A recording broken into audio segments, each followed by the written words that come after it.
Bonjour à tous et bienvenue sur le podcast Santé Équilibre.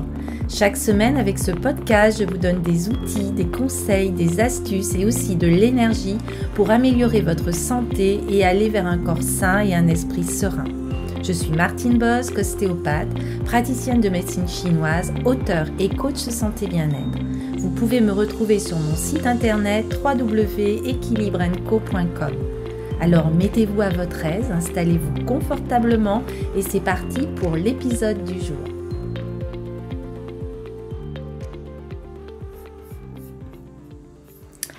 Bonjour à tous et bienvenue dans l'épisode 15 du podcast Santé Équilibre. En ce moment, peut-être, vous ne vous trouvez pas au top. Résultat, vous n'osez plus. Vous n'avez plus l'envie de vous mettre en valeur. Vous appréhendez chaque réunion de travail. Vous vous énervez sans raison contre votre conjoint ou vos enfants. Vous vous sentez complexé par votre corps, vous perdez vos moyens dès lors qu'il est question de parler en public et vous êtes dans l'incapacité d'aller vers les autres. Alors peut-être simplement manquez-vous de confiance en vous. Et si pour reprendre confiance, il vous suffisait de prendre 5 minutes par jour. Dans la mesure où la confiance en soi ne se mérite pas, mais qu'elle se gagne, chacun doit donc donner de sa personne pour retrouver de l'assurance. Alors, dans le cadre de ce travail personnel qui vous attend, dans cet épisode, je vais définir avec vous la confiance en soi. Avoir confiance en soi, c'est avant tout se connaître, c'est croire en son potentiel et en ses capacités. Voyez-vous, personne ne n'est confiant, on le devient. Chaque jour, la vie place sur votre chemin des opportunités à travers lesquelles vous allez solidifier votre confiance. Il ne faut pas attendre d'avoir pleinement confiance en soi pour faire un pas devant, car c'est en faisant un pas devant que l'on devient plus confiant. La confiance en soi n'est pas un don du ciel, nous en sommes les artisans. Nous avons souvent construit un manque de confiance chronique ou temporaire suite à un événement malheureux ou des comportements malencontreux de la part d'autrui. La confiance en soi se doit de se pratiquer, de se cultiver en se posant les bonnes questions. Et si la confiance en soi était la clé qui vous permettait de prendre conscience de votre valeur personnelle, de mieux vous connaître et au final de fabriquer une personnalité sociale qui vous correspond vraiment. Alors tout d'abord, définissons la confiance en soi.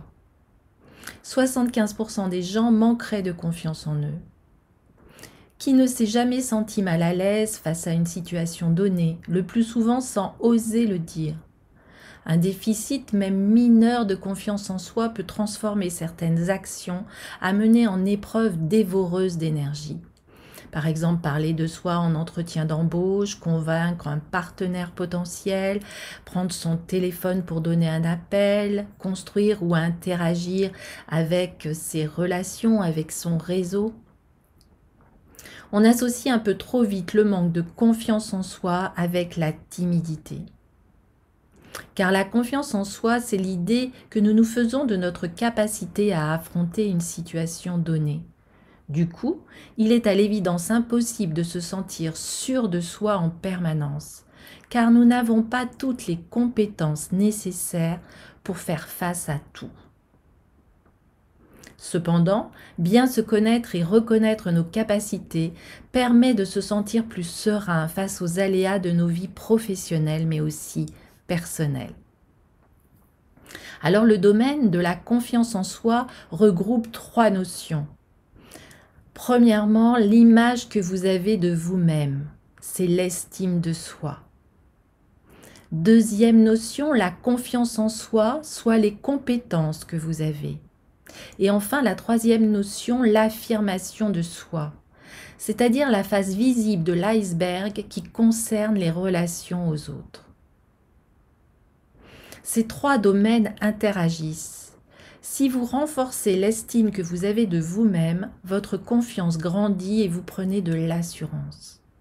Et inversement, en étant plus assuré, vous gagnez en confiance et redorez votre image. Mais qu'est-ce que c'est que la confiance en soi en pratique?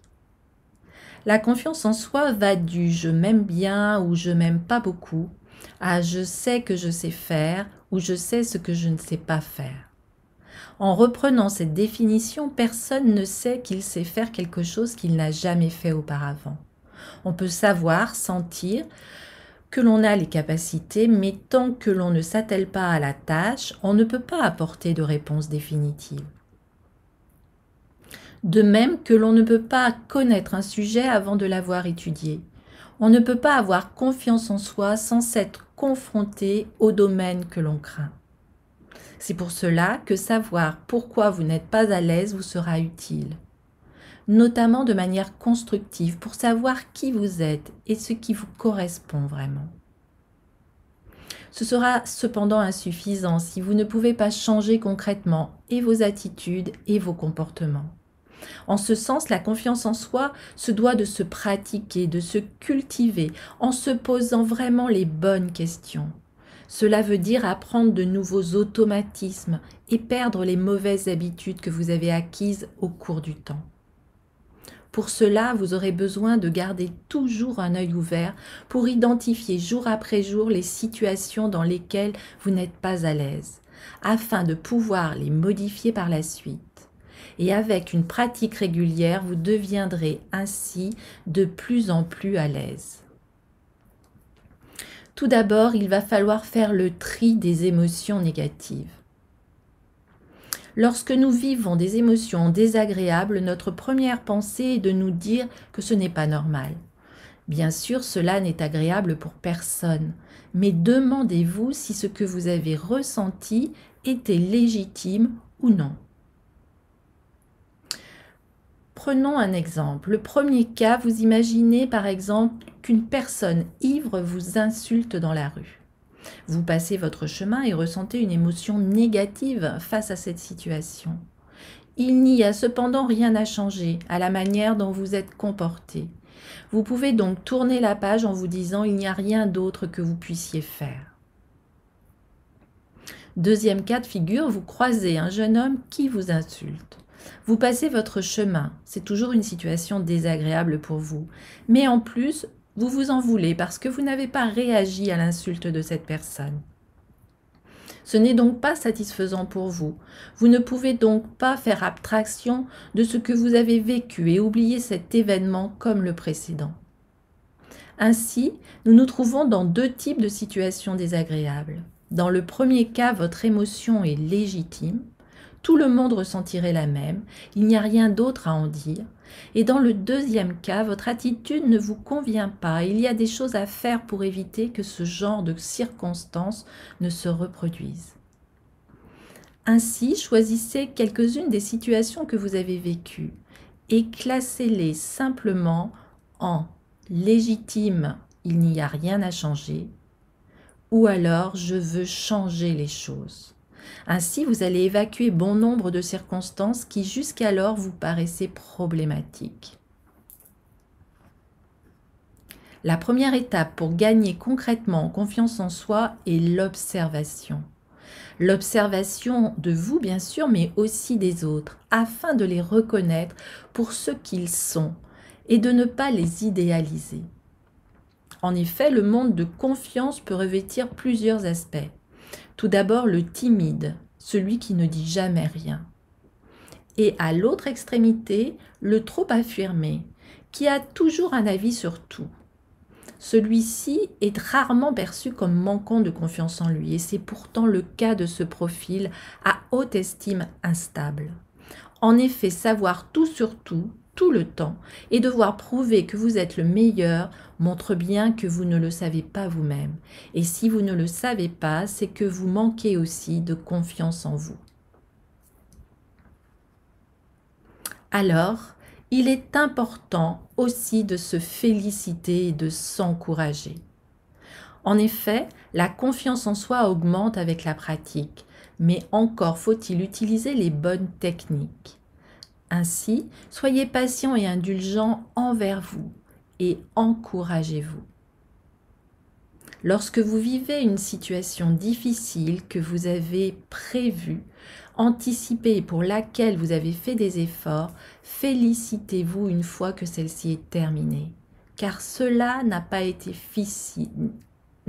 facile ni sans douleur. Il n'est pas évident de courir le marathon un sac de cailloux sur le dos. Et pourtant, c'est ce que vous avez fait. Alors, vous avez vraiment toute légitimité à vous dire bravo. Pour vous, c'était difficile et cela seul suffit. Et dites-vous que si vous l'avez fait une fois, ce sera moins difficile la prochaine fois, afin de sortir du cercle vicieux dans lequel vous êtes pris. Ce faisant, vous vous pré-programmez et commencez à vous déshabituer. Pour être prêt, il vous faut donc répéter. Vous pouvez le faire aussi en imagination. Chaque fois que vous en avez l'opportunité, pensez à la manière rêvée dont vous souhaiteriez vous comporter. Et jouez ce scénario dans votre tête avec les questions, les réponses et les stratégies. Vous pouvez aussi anticiper le pire pour qu'il ne se produise pas. Le pire se produit rarement, voire jamais. De ce fait, si vous anticipez une situation en envisageant le pire, qui n'a que peu de chances de se produire, le résultat sera forcément meilleur que ce que vous avez escompté. Inversement, si vous attendez un résultat idéal, vous ne pouvez qu'être déçu, car la réalité se trouve quelque part entre les deux.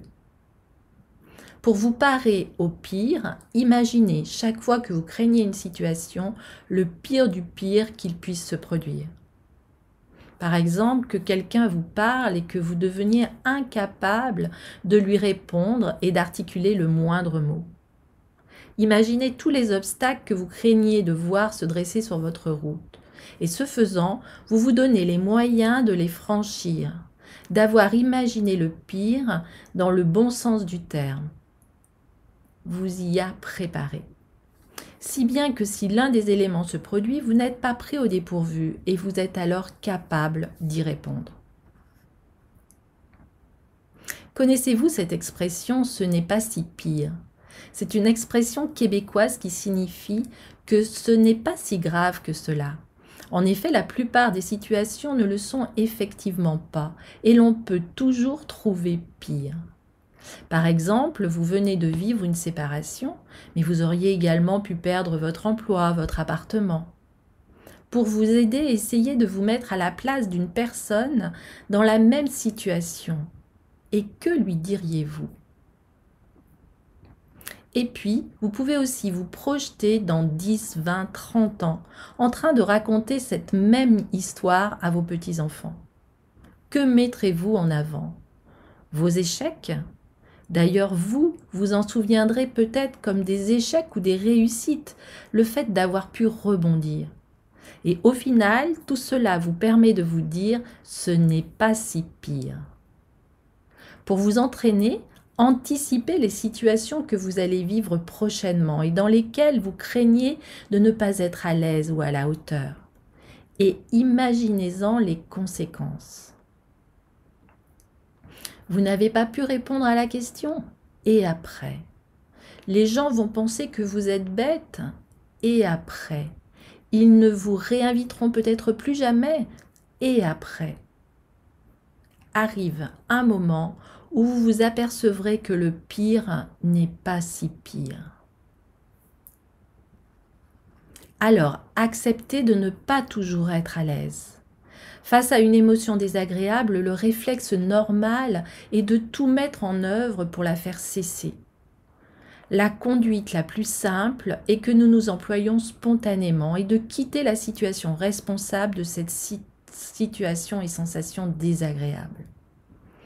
On parle ainsi d'évitement. C'est l'une des possibilités d'adaptation à une situation pénible. Il peut cependant arriver que l'émotion douloureuse soit liée à une interprétation, non pas exacte mais exagérée de la réalité. Et alors l'évitement peut ne pas être adapté. Par exemple, si vous vous cassez une jambe en skiant, il est légitime d'éprouver ensuite une appréhension à chausser des skis. Mais si vous évitez ce sport définitivement par peur d'un autre accident, voire par la peur de mourir, votre réaction est démesurée et pas du tout en rapport avec la réalité. Alors la seule manière d'inverser la tendance est de se confronter aux situations qui vous angoissent. Dans un premier temps, notre émotion va monter légèrement et fortement, mais elle ne peut pas croître indéfiniment. Et alors la peur va se stabiliser. Et ainsi, si vos prévisions dramatiques ne se réalisent pas, votre anxiété va redescendre. Ainsi, à force de s'exposer aux situations que nous craignons, l'angoisse monte moins et dure aussi moins longtemps. Voilà, j'espère que ces conseils vous aideront à prendre confiance en vous.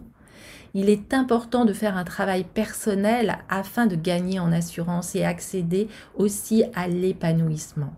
Je suis là pour vous accompagner si vous le souhaitez en séance individuelle. Il suffit de me contacter ou de regarder mon site où vous avez le lien de contact. Je vous retrouve dans le prochain épisode pour évoquer l'estime de soi ou la valeur que nous nous accordons. Alors si cet épisode vous a plu, n'hésitez pas à vous abonner à votre plateforme d'écoute préférée et merci aussi de partager ce podcast autour de vous et à vos proches.